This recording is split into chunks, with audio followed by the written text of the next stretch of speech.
Hello नमस्कार, मैं स्वागत करता हूं आपके अपने YouTube channel study with NK81 पर। नमस्कार प्यारे साथियों, आप सभी कैसे हैं? मैं NK सिंह। कहते हैं कि जंग नहीं जिनके जीवन में, वो भी बड़े अभागे होंगे, या तो प्रण को तोड़ा होगा या तो रण से भागे होंगे। इन्हीं दो लाइनों के साथ आज से हम Uttar Pradesh TGT PGT art exam के लिए टॉप 10 की श्रृंखला लाए हैं, जो ये एग्ज़ाम तक कंटिन्यू चलती रहेगी और बहुत ही आप लोगों को एग्ज़ाम में महत्वपूर्ण भूमिका निभाएगी।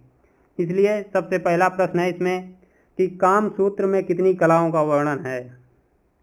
तो सबसे पहले ये ही देख लिया जाए कि काम सूत्र किसकी रचना है। तो काम सूत्र रचना है जो तो वात्स्यायन की,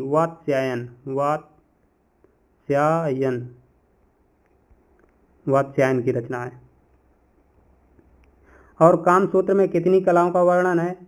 तो काम सूत्र में 64, 32, 54 और 10।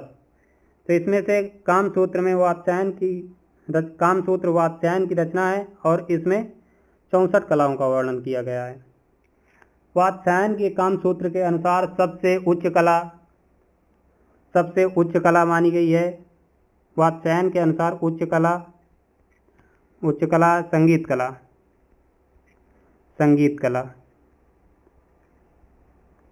और कला है वो चौथे स्थान पर है, जिसका चौथे नंबर पर।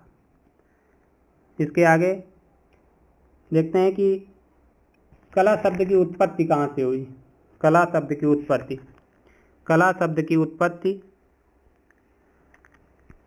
की उत्पत्ति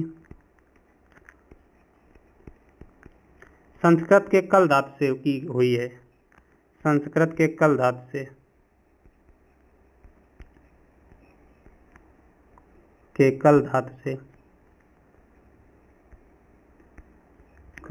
से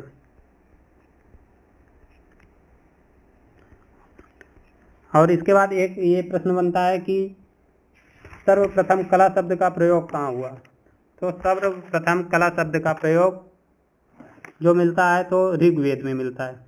ऋग्वेद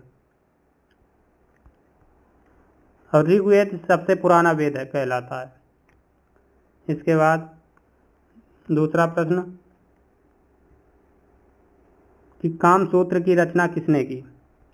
तो इसमें पहले ही हमने बता दिया कि काम सूत्र की रचना किसने की। तो वात्स्यायन के द्वारा काम सूत्र की रचना की गई है। इसके बाद तीसरा प्रश्न, मधुबनी किस क्षेत्र की चित्रकला है। मधुबनी तो बिहार, बंगाल, उड़ीसा, महाराष्ट्र। तो मधुबनी बिहार की चित्रकला है। इसके बाद बंगाल में कालीघाट शैली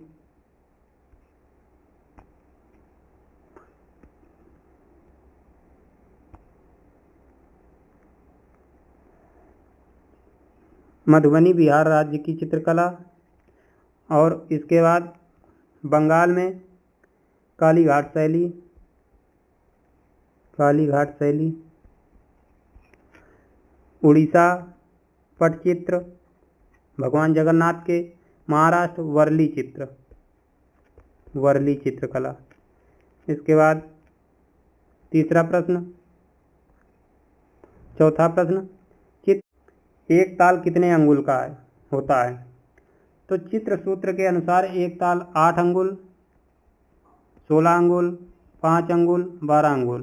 तो चित्र एक ताल 12 अंगुल का माना गया है, जिसमें से चौथा ऑप्शन सही है।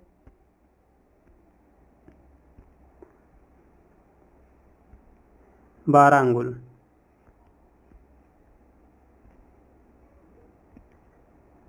इसके बाद देखा जाए कि ताल 12 अंगुल का होता है, तो इसमें बालक कितने ताल का होता है। तो बालक 5 ताल। सामान्य मानव 8 ताल, उत्तम मानव 9 ताल और भयानक 12 ताल। और इसके बाद राक्षस 16 ताल का होता है। तो बालक 5 ताल, सामान्य मानव 8 ताल, उत्तम मानव 9 ताल, भयानक 12 ताल और राक्षस 16 ताल। इसके बाद 5वां प्रश्न है कि चित्रकला की गुजराती शैली को प्रकाश में लाने को का श्रेय किसे दिया जाता है, जिसमें रामकुमार स्वामी, पहला ऑप्शन रामकुमार, दूसरा आनंद कुमार स्वामी, तीसरा अमृता शेरगिल, चौथा M.F. हुसैन। तो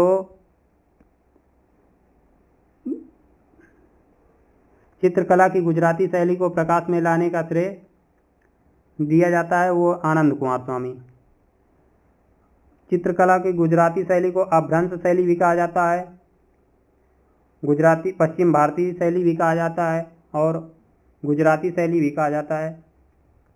कला की गुजराती शैली को प्रकाश में लाने का श्रेय डॉक्टर आनंद कुमार स्वामी को दिया जाता है। इसके बाद अगला प्रश्न है गुजराती शैली। सबसे पहले गुजराती शैली अपभ्रंश शैली को गुजराती शैली ने किसने कहा, तो N.C. मेहता, नाना चमरलाल मेहता ने कहा। सर्वप्रथम अपभ्रंश शैली को गुजराती शैली नाना चमरलाल मेहता ने, नाना चमरलाल मेहता ने। और अपभ्रंश शैली सबसे पहले श्री राय कृष्ण दास जी ने कहा, राय कृष्ण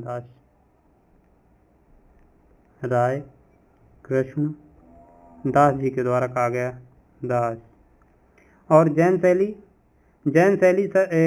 अपभ्रंश शैली पश्चिम भारतीय शैली सबसे पहले आनंद कुमार स्वामी द्वारा कहा गया। और अपभ्रंश शैली को जैन शैली, पश्चिम भारतीय शैली ग्रामीण या ग्राम्य शैली भी कहा जाता है, ग्रामीण या ग्राम्य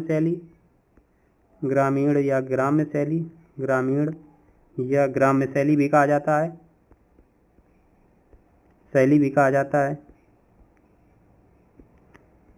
जाता है।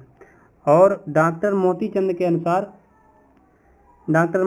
के अनुसार कहा गया कि जो अपभ्रंश शैली के चित्र हैं वो भारत के पश्चिमी भाग में ही ना मिलकर अन्य भागों में भी मिले हैं, इसलिए पश्चिम भारतीय शैली कहना उचित नहीं है। इसके बाद अगला क्वेश्चन है कि वर्ण चक्र में स्थित आमने सामने के वर्ण कहलाते हैं विरोधी वर्ण, समीपस्थ वर्ण, एकांकी वर्ण और इनमें से कोई नहीं।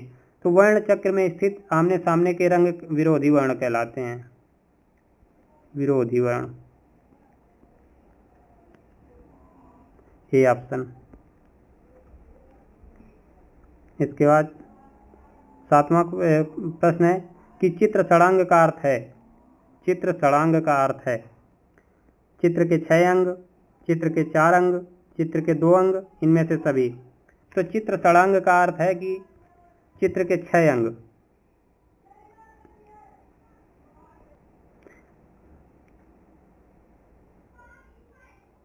चित्र षडांग का अर्थ है चित्र के 6 अंग, चित्र के 4 अंग, चित्र के 2 अंग, इनमें से सभी। तो चित्र षडांग का अर्थ है कि चित्र के 6 अंग, चित्र के 6 अंग, ये ऑप्शन की। इसके बाद 8वां प्रश्न है प्राथमिक रंग नहीं है, लाल, पीला, नीला और हरा। जो प्राइमरी रंग नहीं है, प्राथमिक रंग नहीं है, कौन सा रंग नहीं है? तो प्राथमिक रंग हरा नहीं है। जो दूसरे रंगों से मिलकर ना बने वो प्राथमिक रंग होते हैं, और जो दूसरे रंगों के 2 रंगों से मिलाने के बाद बनता है वो हरा रंग है, इसे प्राथमिक रंग नहीं, इसे द्वितीयक रंग कहा जाता है। और इसके बाद इसमें 9वां प्रश्न है कि दशवंत और बसावन किस मुगल सम्राट के दरबारी चित्रकार थे? दशवंत और बसावन किस मुगल सम्राट के दरबारी चित्रकार थे? तो इसमें पहला है अकबर, जहांगीर, हुमायूं और औरंगजेब। तो दशवंत और बसावन अकबर के काल के दरबारी चित्रकार थे। बसावन को अकबर के काल का सबसे महत्वपूर्ण चित्रकार माना जाता है, क्योंकि बसावन का एक चित्र है, बसावन का एक चित्र है जो एक कृतकाय घोड़े के साथ मजनू का निर्जन स्थान पर भटकना। एक कृतकाय घोड़े के साथ मजनू का निर्जन स्थान पर भटकना। कृतकाय का मतलब है कि कमजोर।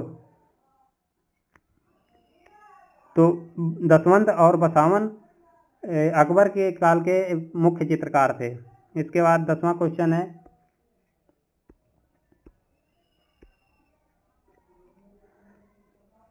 कि किस मुगल सम्राट के युग में चित्रकला को किस मुगल सम्राट के युग को चित्रकला का स्वर्ण काल कहा जाता है।